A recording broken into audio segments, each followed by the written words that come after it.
David Njoku just walked out of the Cleveland Browns facility, and he's not coming back. The Pro Bowl tight end who's been the most consistent offensive weapon the Browns have had over the past 3 years. The player who restructured his contract to help the team. The guy who stood by Cleveland through all the chaos. Just demanded a trade. And it's not about money. It's not about playing time. According to sources who spoke directly with Njoku's camp in the past 24 hours, this is about something much deeper.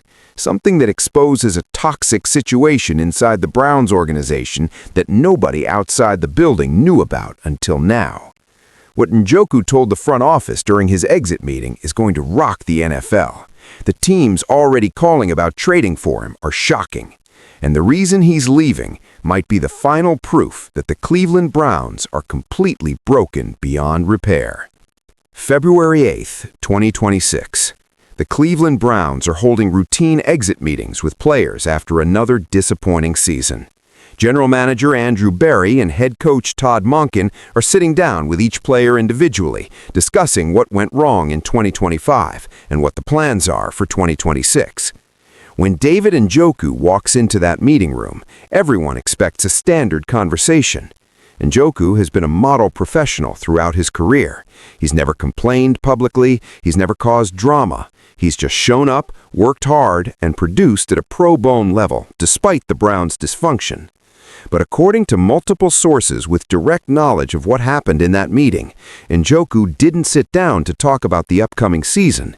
He sat down to tell the Browns he wanted out. And the way he did it stunned everyone in the room.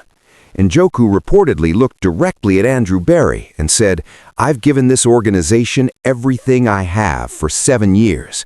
I've restructured my contract to help the team. I've played through injuries. I've stayed quiet while everything around me fell apart. But I'm done. I want to be traded. And if you don't trade me, I'm going to make this as uncomfortable as possible for everyone involved." The room went silent. Berry tried to talk him out of it. Monken tried to convince him to give the new coaching staff a chance. But Njoku's mind was made up. He was leaving Cleveland, one way or another. Within hours, Njoku's agent contacted multiple teams around the league, letting them know his client wanted out of Cleveland and was willing to waive his no-trade clause for the right situation. By the end of the day, the news had leaked to national reporters, and the NFL world was in shock. David Njoku, one of the few bright spots on the Cleveland Browns, was demanding a trade. And the reasons why are about to expose just how toxic the situation in Cleveland has become. Let me give you the background on who David Njoku is and why this is such a massive loss for the Browns. Njoku was drafted in Cleveland in the first round of the 2017 NFL Draft out of the University of Miami. He was raw coming out of college, more athlete than polished tight end, but the Browns saw his potential. 6'4", 246 pounds, runs like a wide receiver, catches everything, and can block when needed. His first few years in Cleveland were inconsistent. He'd have games where he looked unstoppable, then disappear for weeks. Part of that was the Browns' quarterback carousel. Part of it was coaching changes. Part of it was Njoku still learning how to play the position at the NFL level. But in 2021, something clicked. Njoku started playing at an elite level. He had 36 catches for 475 yards and 4 touchdowns, despite missing 5 games with injury. In 2022, he exploded for 58 catches, 628 yards, and 5 touchdowns. In 2023, he made his first Pro Bowl with 81 catches for 882 yards and 6 touchdowns. By 2024 and 2025, David Njoku was one of the best tight ends in football. He was Deshaun Watson's favorite target when Watson was healthy. He was a security blanket for whoever was playing quarterback. He was physical in the run game. He was a leader in the locker room. The Browns signed him to a 4-year, $56 million extension in 2022, making him one of the highest-paid tight ends in the league, and he's lived up to every penny of that contract. So why is he leaving now? Why would a player who's been with the organization for 7 years, who just signed a big extension, who's in his prime, suddenly demand out? According to sources close to Njoku who have spoken to multiple reporters over the past 24 hours, there are three main reasons. First, Njoku is furious about the Deshaun Watson situation and how it's destroyed the Browns' offensive potential. Njoku restructured his contract in 2023 to help the team manage Watson's massive cap hit. He took less guaranteed money up front to give the Browns financial flexibility. He did it because he believed in the vision, believed Watson would return to form and the offense would be elite. But Watson has been a disaster. And now, after the recent court ruling locked the Browns into Watson's contract for 3 more years, Njoku realizes he's wasted his prime years catching passes from a quarterback who can't stay healthy and can't play at an elite level anymore. Sources say Njoku told the Browns front office during his exit meeting, "You asked me to sacrifice for this team, and I did. But you sacrificed my career for a bad bet on a quarterback who was never going to work out. I'm not wasting another year of my prime here." Second, Njoku doesn't trust the new coaching staff. Todd Monken just became head coach in 2025, and while Njoku respects him as an offensive mind, he's seen enough coaching changes in Cleveland to know that stability doesn't exist in this organization. The Browns have had 7 different head coaches since Njoku was drafted. 7.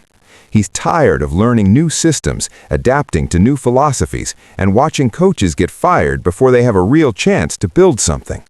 According to sources, Njoku specifically mentioned the Jim Schwartz resignation as evidence that the Browns still don't know how to build a sustainable winning culture.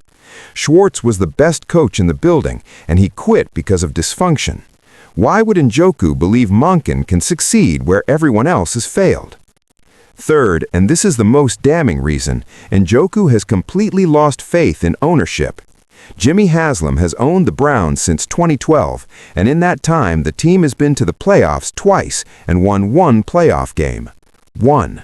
Haslam has made terrible personnel decisions, hired the wrong coaches, meddled in football operations, and created a culture of failure that's poisoned the entire organization.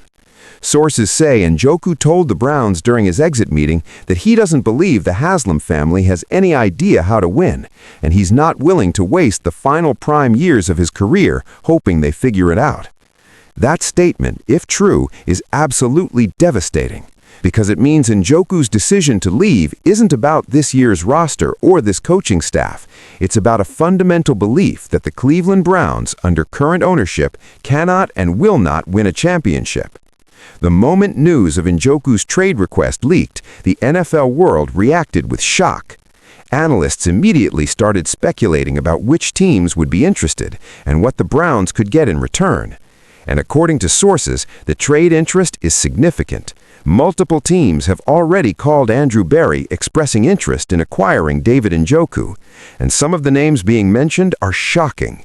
The Buffalo Bills reportedly called within hours of the news breaking. Buffalo needs a tight end after losing Dawson Knox to free agency, and they believe Njoku would be the perfect fit for Josh Allen. Pairing Allen with Njoku could create one of the most dangerous tight end quarterback combinations in football. The Philadelphia Eagles are also interested. The Eagles have been searching for an elite tight end for years, and Njoku fits their scheme perfectly. Philadelphia is a contender, and adding Njoku could push them over the top. The Kansas City Chiefs, always looking for weapons for Patrick Mahomes, have reportedly made inquiries. Imagine Njoku catching passes from Mahomes in Andy Reid's offense. That's a nightmare matchup for defenses. Even the Baltimore Ravens, a division rival, have been mentioned. The Ravens losing Mark Andrews to injury issues over the past 2 seasons has created a need at tight end, and Njoku would immediately become Lamar Jackson's favorite target. But the most shocking rumored destination is the Las Vegas Raiders. According to sources, the Raiders are aggressively pursuing Njoku because they believe they're going to land Shedeur Sanders in the draft and want to build the perfect offensive infrastructure around him before he arrives. Njoku, a veteran Pro Bowl tight end, would be the ideal security blanket for a rookie quarterback. The Browns are in a terrible negotiating position because everyone knows Njoku wants out. Teams aren't going to offer premium value for a player who's publicly demanded a trade. But Andrew Berry can't afford to just give Njoku away either, because he's one of the few elite players on the roster. According to sources, the Browns are asking for at least a second-round pick in return for Njoku. Some teams have balked at that price, arguing that Njoku's age, he'll be 30 in 2026, and the fact that he's demanding out should lower his value. But Barry is holding firm, at least for now. The reality is that if the Browns trade David Njoku, they're admitting defeat. They're acknowledging that their best players don't want to be in Cleveland, that the organization is broken, and that a full rebuild is necessary. And it's not just Njoku. According to sources, other players are watching the situation closely and wondering if they should ask out too. Myles Garrett, the face of the franchise and a two-time Defensive Player of the Year, has been publicly supportive of the Browns, but privately he's frustrated. If Njoku gets traded and ends up on a contender, Garrett might start asking questions about his own future. Denzel Ward, the Pro Bowl cornerback, is in a similar situation. He's given everything to Cleveland, but at some point, elite players want to compete for championships, not just collect paychecks on losing teams. The Browns are facing a potential exodus of talent if they don't fix the organizational issues quickly. And based on everything that's happened over the past few months, the Jim Schwartz resignation, the Deshaun Watson contract disaster, the court ruling, the Deion Sanders public warning, and now the David Njoku trade demand, it's clear that fixing the Browns is going to be much harder than anyone thought. As of right now, February 8, 2026, David Njoku's future is uncertain. The Browns could trade him in the next few days if they get an offer they like, or they could hold on to him, call his bluff, and force him to report to training camp. But either way, the damage is done. One of the best players on the team, one of the most professional, one of the guys who never complained, just told the world that the Cleveland Browns are a toxic organization that he wants nothing to do with anymore. And that message is going to resonate throughout the league. Free agents will be hesitant to sign with Cleveland. Draft picks will be nervous about landing there. Current players will be looking for exits. The Browns aren't just losing David Njoku, they're losing credibility, reputation, and the ability to attract and retain elite talent. And in the NFL, once you lose that, it's almost impossible to get it back. David Njoku's shocking trade demand has exposed the Cleveland Browns as a broken organization that can't keep its best players happy.